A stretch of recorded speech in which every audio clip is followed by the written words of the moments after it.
आता किती टक्के आराम वाटतो? जवळपास 80% आराम. 80%. इथं इथपर्यंत येते. सायटिका कळ किती दिवस त्रास हा? जवळपास 7-8 महिने झाले. 7-8 महिने झाले का?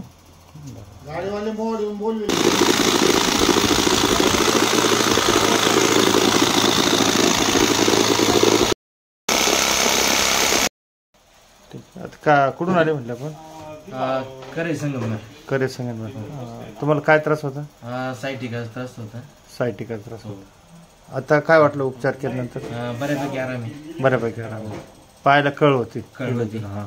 काय काय करताना त्रास व्हायचा तुम्हाला? खाली वाकून वागता येत नव्हतं जास्त. अच्छा. उभं राहिलं का कळ लागायचे. हां. आता थोडं बरं आहे. आता किती टक्के आराम वाटतो? जवळपास 80% आराम. 80% आराम वाटतो. आता पूर्ण मुवमेंट करता यायला लागले. हो. वजन काही त्रास होणार नाही. त्रास नाही काही सध्या. अच्छा. पहिलं वजन उचलताना त्रास होता सर? खाली वाकलं तर त्रास व्हायचा. लचक मारायचं का काही? म्हणजे कळ लागायची जास्त. कळ लागायची. पायाला बी कळ लागायची. हो. डॉक्टरने काय सांगितलं होतं? डॉक्टरने ऑपरेशन सांगितलं होतं. अच्छा. MRI वगैरे केलं होतं. 4थ्या 5व्या मणक्यामध्ये नस दबलेली. नस दबलेली. हो. अच्छा.